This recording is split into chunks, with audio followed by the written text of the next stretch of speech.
கிறிஸ்துக்குள் அன்பான கர்த்தருடைய பிள்ளைகள் யாவரையும் இயேசுவின் நாமத்திலே வாழ்த்துகிறேன். இந்த காலவெளியில ஏசாயா 60:1 எழும்பி பிரகாசி உன் ஒளி வந்தது.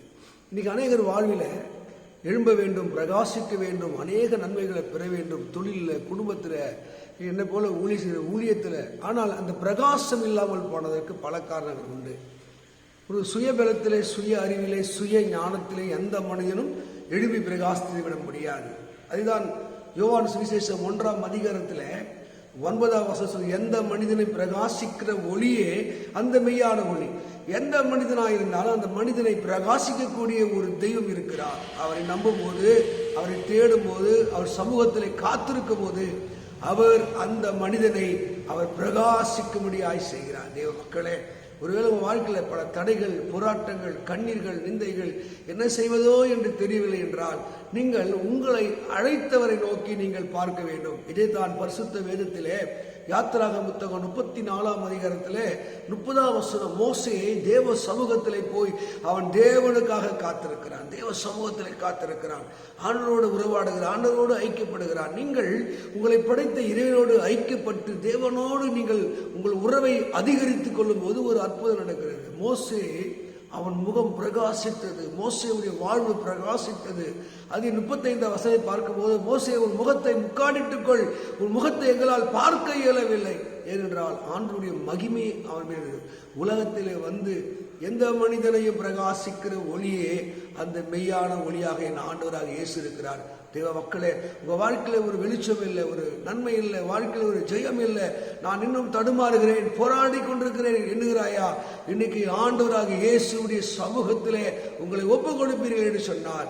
அவர் உங்கள் முகங்களை பிரகாசிக்க பண்ணுவார். உலகத்திலே வந்து எந்த மனிதனையும் பிரகாசிக்கிற ஒளியே அந்த மெய்யான ஒளி. இந்த வேதத்தில் பார்க்கும்போது நீதிமானுடைய பாதை அதிகமாய் பிரகாசிக்கிற சூரிய பிரகாசத்தை போல் மாற்றும்.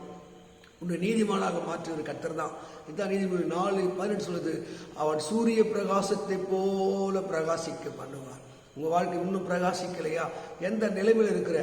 சொல்லுது யோவான் 5:35, யோவான் சாணகன் எரிந்து பிரகாசிக்கிற விளக்கா இருந்தார். நீங்கள் எரிந்து பிரகாசிக்கிற விளக்காக இருக்க வேண்டும் என்றால் உங்களை பிரகாசிக்கிற தேவனுடைய கையில் ஒப்பு கொடுக்க வேண்டும். அவர் தான் உன்னை பிரகாசிக்க பண்ண முடியும்.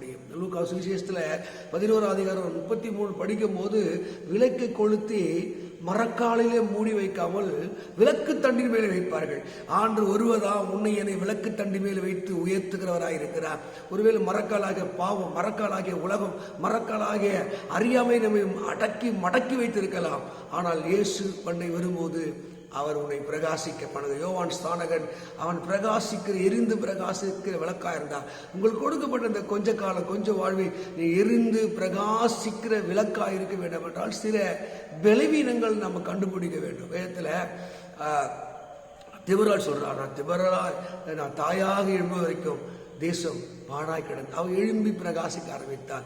தேசத்தை ரட்சிக்க, உலகத்தை ரட்சிக்க, ஜனங்களுக்கு நல்வழிப்படுத்த அவளுக்குள்ளே வந்த ஒரு மாற்றம், அவளுக்குள்ளே வந்த நல்ல எண்ணங்கள் தான் இஸ்ரவேலுக்கு ஒரு மீட்பை தந்தது. இன்னைக்கு அநேக நல்ல திறமை இருக்குது, அறிவு இருக்குது, கிருபை இருக்குது. ஆனால் எபேசியர் 5:14 தூங்குற நீ எழும்பி, மரித்தோரை எழும்பி, அப்போது கிறிஸ்து உன்னை பிரகாசிப்பார். தூங்குற நீ விழித்து மரித்தோரை விட்டு எழும்பு. இன்னைக்கு மரித்தோர் என்றால் உலக மக்கள், ஆண்டவை அறியாதவர்கள், பாவத்தில் வாழுகிறவர்கள், அடிமைத்தனத்தில் வாழுகிறவர்கள். அவர்களைப் போல நீ நானும் நம்முடைய சிந்தையில் எண்ணெயில் இருக்கும்போது நம்முடைய தரிசனம், நம்முடைய அபிஷேகம், நம்ம கொடுத்த வாஞ்சைகள் அது தடை செய்யப்படும். தேவ மக்களே, இன்றைக்கு நீங்கள் ஒன்று அறிந்து கொள்ள வேண்டும். எழும்பி பிரகாசி, உன் ஒளி வந்தது, கர்த்தருடைய மகிமை உன் மேல் உதித்தது. நமக்கு உலகத்தோடு ஒரு தொடர்பு வந்துச்சுன்னா, நமக்கு உலகத்தோடு உள்ள ஒரு ஐக்கியம் இருக்கும் என்றால் நம்மால் பிரகாசிக்க முடியாது. அது நம்ம அமிழ்த்தக்கூடியதாக இருக்கிறது. நீ பிரகாசிக்கும் போது பைபிள் சொல்வது, உதிக்கிற உன் ஒளியிடத்திலே ஜாதிகள் நடந்து வருவார்கள். நீ உதித்து ஒளியை தருகிற போது அநேக நன்மைகள், அநேக ஆசீர்வாதங்கள் உன்னை மூடும் என்பதிலே சந்தேகம் இல்லை. இந்த நல்ல காலவெளியில தேவ சமூகத்தில் நீ காத்திருக்கும் போது உன் முகத்தை அவர் பிரகாசிக்க பண்ணுகிறார். உங்க முகம் எங்க வெட்கப்பட்டதோ, எங்க துக்கப்பட்டதோ, எங்க அடிமைப்படுத்தப்பட்டீர்களோ அங்கே தேவன் உங்களை பிரகாசிக்க பண்ணுவார். சொல்ல, ஆண்டவரே, உலகத்தில் வந்து எந்த மனிதனையும் பிரகாசிக்கிற ஒளி நீங்க தான்பா, என்னை பிரகாசிக்க பண்ணும். மோசேயுடைய முகம் பிரகாசித்தது போல உங்க தொழில், உங்க குடும்ப வாழ்க்கை பிரகாசமா இருக்கு. எப்ப தெரியுமா? நீங்க தேவ சமூகத்திலே காத்திருக்கும் போது, தேவனிடத்திலே காத்திருக்கும் போது அவர் உங்கள் முகங்களை பிரகாசிக்க பண்ணுவார்.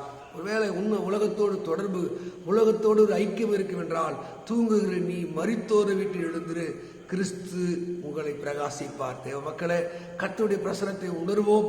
வேத சத்தியத்தின்படி ஏசாயா 60:1 எழும்பி பிரகாசி, உன் ஒளி வந்தது, கர்த்தருடைய மகிமை மேல் உதிக்கும். இந்த வேத வாக்கியத்தின்படி கர்த்தர் உங்களை ஆசீர்வதிப்பாராக. God bless you. God bless you. Amen.